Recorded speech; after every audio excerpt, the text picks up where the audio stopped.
FM. Mirador, c'est barbant. Les antivaleurs sous les fourches codines de nos chroniqueurs.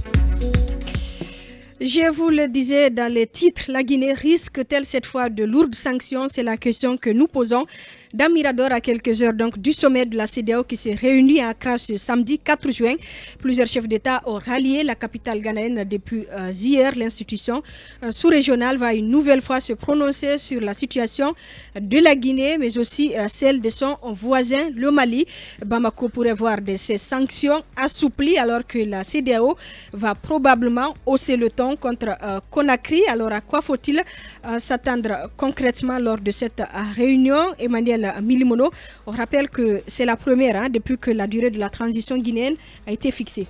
C'est une réunion à un très grand enjeu parce que évidemment aujourd'hui il n'y a pas matière à polémiquer sur le fait que les sanctions vont arriver, ça c'est sûr, parce qu'entre-temps il n'y a pas eu beaucoup de lignes qui aient bougé, en tout cas à ce que l'on sache, parce que jusque-là, le ministre des Affaires étrangères est à l'intérieur du pays.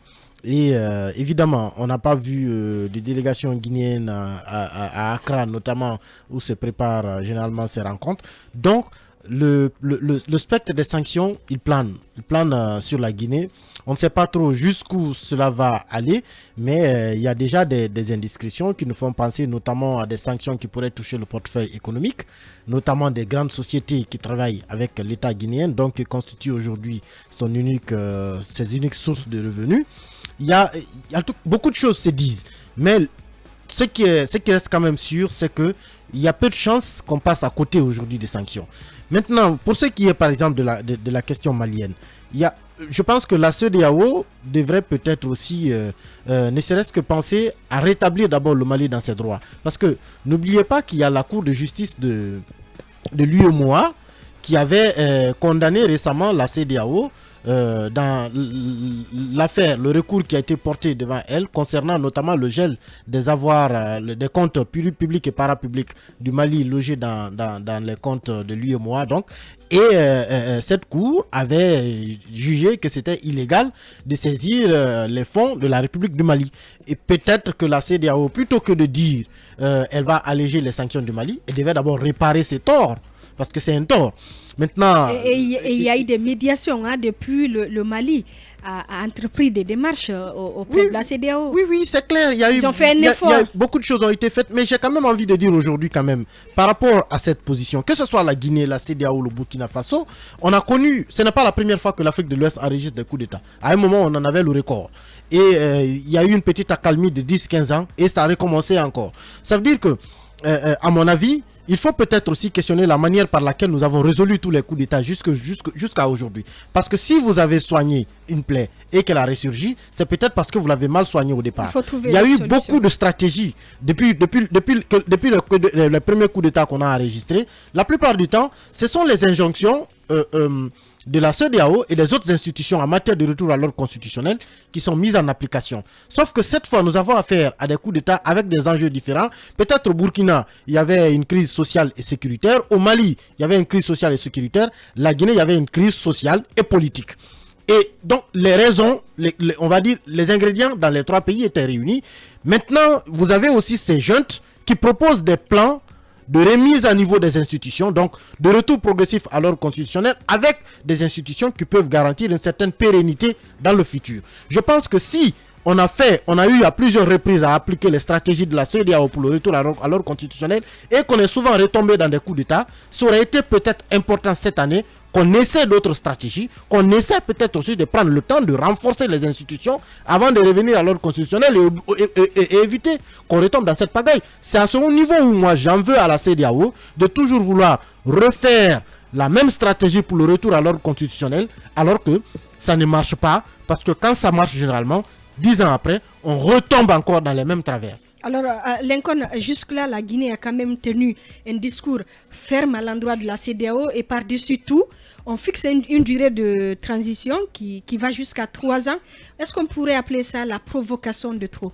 À quoi sert d'être ferme si vous ne pouvez même pas vous nourrir? C'est ça aussi la réalité. On peut se nourrir. Mais la Guinée, c'est un pays mendiant. Arrêtez.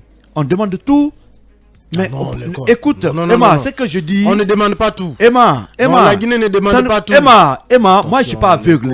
Emma, je suis responsable de mes propos. La loi des finances ne dépose pas 100% sur Emma, je sais de quoi je parle. Non. Ce pays, pratiquement, c'est que tu dis, je le connais aussi. La Guinée est un pays importateur. Arrêtez. Mais aujourd'hui, qu'est-ce qu'on est en train de faire?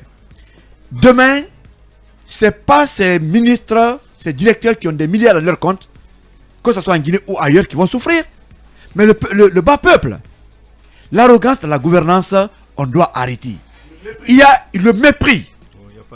Non, si. Bien sûr. Arrêtez. Il y a du mépris. C'est-à-dire aujourd'hui, moi je comprends pas. Dans la méthode du Sénégal, il y a du mépris. Si vous êtes des Guinéens heureux, laissez-nous, le bas peuple, nous exprimer. J'ai comme l'impression que vous pactisez avec le diable. C'est la vérité. Tu parles dans le vide. Non, pas dans le vide. Ce que je dis me concerne. Je suis avec les citoyens. Comment tu peux traiter des gens de pactiser? Non, si. Le diable c'est qui? Non, pas du tout. Le diable c'est qui? Non, je sais pas. Si tu sais parce que tu as l'employé. Oui, le diable, c'est ceux-là qui veulent enfoncer ce pays. On n'a pas besoin de cela. Il y a un danger qui guette aujourd'hui le continent ou la sous-région. On est en train de vouloir légaliser les coups d'État. On va aujourd'hui jusqu'à introniser des présidents de transition. C'est grave, hein? Une transition ne peut pas, en tout cas, être un mandat. Il faut qu'on soit clair. Dans tous les pays du monde, surtout en Afrique, c'est écrit, ça doit être un principe. Si vous voulez passer des transitions à 5 ans et les mandats à 5 ans, non, laisse-le. De 4 ans, 5 ans. Non, laisse-le. Si aujourd'hui, les transitions doivent avoir la même durée de vie que les mandats, à ce moment, ne parlons plus de démocratie. L'histoire retient qu'en Afrique, les transitions les mieux réussies étaient les transitions quand même mesurées. Rappelez-vous de la transition avec Madabio quand même en Sierra Leone. Rappelez-vous de la transition la mieux réussie en Afrique, c'était pratiquement au Niger avec le général Salou Djibo, hein, c'est cela. Écoutez, et rappelez-vous de la transition avec ATT. Si on veut faire au moins en 2 ans. ATT? Oui. Après lui, il y en a eu 3. Hein, oui, mais ATT a rendu le Mali démocratique. Attention. Non, ATT. On peut tout dire de lui. Ce n'est pas la suite immédiate de la transition, non, mais pas du tout. Les 10 ou les 15 ans qui suivent. Emma, c'est cela où oui, parce que les gens se sont laissés duper. Sinon, ATT a fait la meilleure transition pratiquement au Mali. Il était à peu près à 3 mois, la fin de son mandat, quand on l'a balayé. Qui souffre le plus. Oui, mais pas à son temps. Il était un diplomate. Ah si. Ceux qui ont voulu... La crise la plus grave en matière de sécurité. Non, pas du tout. Pas du tout. Et c'est pas lui qui a provoqué. Non, ça c'est la chute. Écoutez, ATT a été victime de son manque de soutien aux Blancs pour renverser Kadhafi. Et on a vu la suite. Ceux qui sont venus faire le coup d'État à la place d'ATT, ils ont promis la sécurité au Mali. Sous ATT, le Mali n'a pas eu tous les problèmes qu'on a aujourd'hui parce que lui, il était au moins diplomate. Ceux qui sont venus rétablir la situation, que s'est-il passé? Le Mali a été envahi. Aujourd'hui, on renverse Alpha Condé. Mais on fait Alpha sans Alpha. Moi, je crois que ceux qui aiment Doumbouya devraient quand même... Non, mais pas complètement. ATT était diplomate. Non, il était diplomate. ATT a su faire... La crise a commencé... La Libye, oui. C'était au temps de ATT. Et c'est justement parce qu'il n'a pas pu la résoudre que les militaires ont pris non, ATT avait une diplomatie dans ce conflit. Et les militaires l'ont renversé parce qu'on pense qu'il était doux avec ceci. Même sait qu'il n'a pas raison. Salgo qui l'a renversé. Qu'est-ce qu'il a fait contre les envahisseurs? Les rebelles qui sont mais rien, non, pas du tout. Non, pas du tout, parce que Emma est en train de vouloir noyer le poisson, ça ne marchera pas. Moi, je suis imperturbable. Aujourd'hui, si vous aimez Doumbouya et son clan, ils sont venus pour une transition. Une transition de 3 ans, on ne peut pas dire qu'elle est longue. Mais une transition dans l'arrogance, dans le mépris, ça ne marchera pas. Si le colonel avait conjugué avec les institutions, non seulement internationales, mais aussi, pourquoi pas, la classe politique guinéenne, tout ce qui est en train d'arriver pourrait être évité. Une fois de plus encore, on n'a pas intérêt à suivre une telle transition en Guinée. Les jours à venir, la CEDEAO pourra nous sanctionner et ça sera la faute pratiquement à nos dirigeants. On parle du ministre des Affaires étrangères. Il est où? Il est à l'intérieur du pays. Qu'est-ce qu'un ministre des Affaires étrangères a à faire à l'intérieur du pays? Ça ne veut pas dire qu'il n'est pas en train non, de pas du travailler tout. dans l'ombre. Il devrait travailler. Non, pas du tout. Attention. Aristote, vous me connaissez très bien. Vous me connaissez très bien. Moi, je ne partage pas son séjour à l'intérieur avec les autres ministres.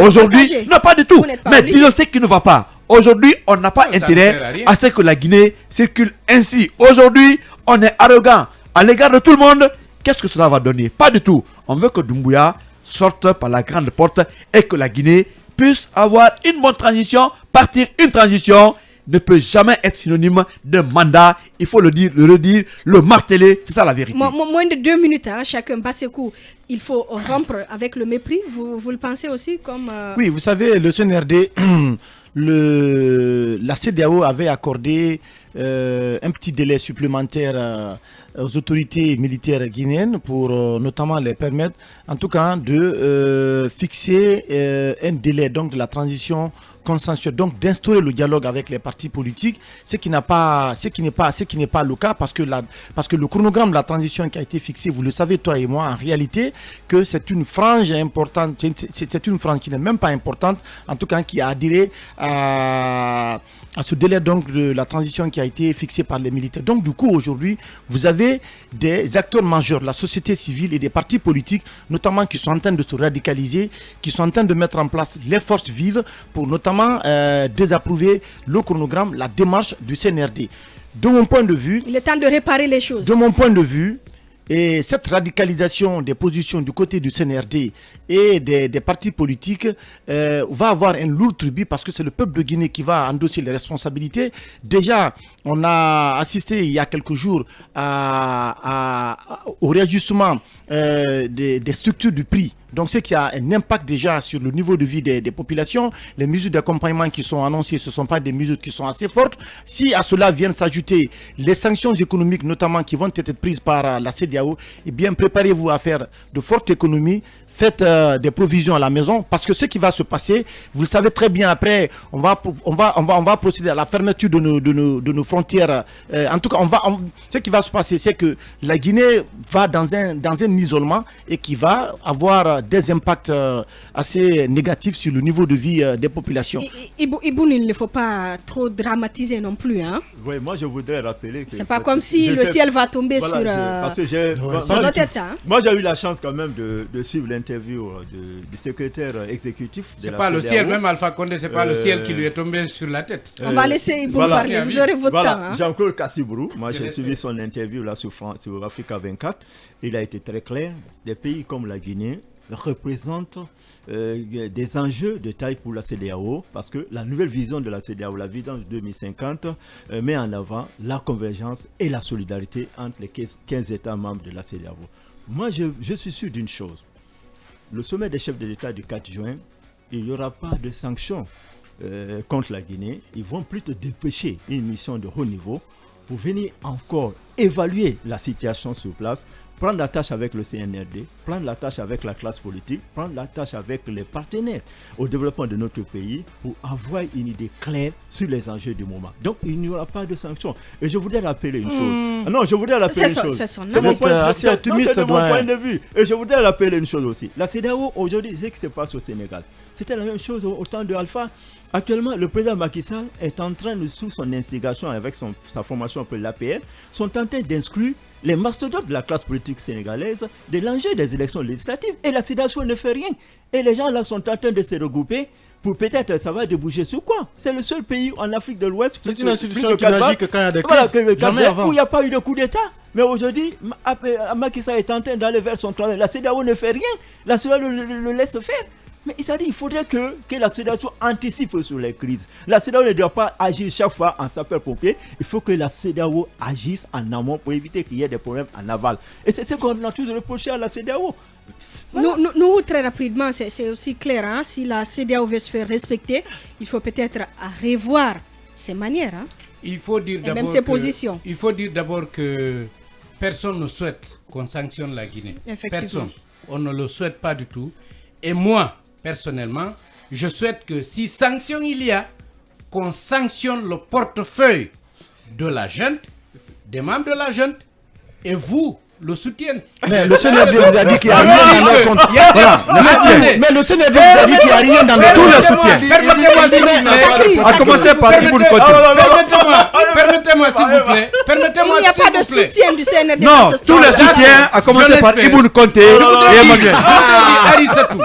Arissatou, je voudrais dire... dans une émission sérieuse. On va être plus sérieux, s'il vous plaît. Écoutez, non, je parle à Lincoln, il faut arrêter de cataloguer. Je voudrais dire que, très sincèrement, moi je souhaite, s'il y a sanction, et même s'il n'y a pas sanction, il faut montrer au CNRD et qu'on est dans une sous-région qui est gouvernée et qu'on ne peut pas permettre aux gens de venir faire un coup d'État, s'asseoir comme s'ils étaient élus. On ne nous a jamais consultés pour l'arrivée de ces gens au pouvoir. Ils ont pris des armes, ils sont venus arracher le pouvoir de force en faisant des morts. Parce qu'ils ont... Non, attention, ils nous ont dit qu'il y a eu des morts qui ont été honorés. Des morts parmi les agresseurs, des morts parmi ceux qui défendaient l'institution présidentielle. Non, on n'a plus assez de temps, nous. D'accord, mais c'est important de préciser que ce ne sont pas des élus. Ils ne doivent pas durer au pouvoir. Et quand ils sont au pouvoir, ils doivent gouverner avec les autres. Ils ne le font pas. En même temps, c'est vous qui demandez des prisons. Il faut du temps. En même temps, c'est vous qui demandez de nouvelles prisons. Non, je n'ai pas demandé. Attention. Vous demandez de construire des choses. Mais Arissatou, si vous me ramenez sur ce terrain, j'ai dit, au lieu de se mettre à casser, ils doivent construire. Ils sont là depuis 9 mois. 9 mois, ils sont au pouvoir. Ils n'ont rien fait de visible, sauf des dégâts. On a délogé des gens. On est en train de démolir des maisons. Il faut donc revoir les appétits. Au lieu de ça, on peut construire, on peut marquer sa présence, pas en reprimant, mais en aidant. Je dis donc, on le sait, il y avait la date du 25 mars, il y a eu la date du 25 avril, et une mission était allée plaider la cause de la Guinée. J'aurais souhaité que Maurice Sandan soit aujourd'hui à Accra pour plaider, parce que c'est important, on parle comme ça, on a peur de sanctions, les gens banalisent, mais vous savez que les sanctions visent souvent à révolter la population contre la junte. La population ne peut pas se révolter si c'est bien, c'est parce que les sanctions nous font souffrir, donc il faut les éviter. Ce n'est pas bien pour nous, et vous avez vu, s'il vous plaît, moi j'ai eu des échanges avec des gens qui ne sont pas des Guinéens qui m'ont appelé pour demander, parce que le cas de mort qu'il y a eu, il y en a qui dans la sous-région ont interprété ça comme un moyen d'intimidation. Je leur ai expliqué que le ministre de la Sécurité a réagi, le procureur a réagi, même le président a réagi au niveau du Conseil de ministres, et à mon humble avis, la junte ne peut pas vouloir avoir des cadavres. Ce n'est pas du tout sa volonté. Ça doit être les pratiques du passé qui se perpétuent, et ces pratiques du passé risquent de continuer, et ça risque de jouer sur la transition actuelle. Chaque fois qu'il y a eu des problèmes au niveau de nos transitions, que ce soit sous Lansana Conté, sous Dadis, ce sont des proches du dirigeant qui tentent quelque chose contre lui. Il faut l'éviter, et il faut donc dialoguer. Ces gens doivent parler avec les acteurs politiques et sociaux majeurs. Ils ne peuvent pas seuls continuer à gouverner comme ils le font dans l'arrogance. Ça ne marchera pas, ça ne peut que conduire le pays à des difficultés, et ça risque d'échapper à tout le monde. On devrait donc connaître la position de la CEDEAO d'ici ce soir. Mirador continue.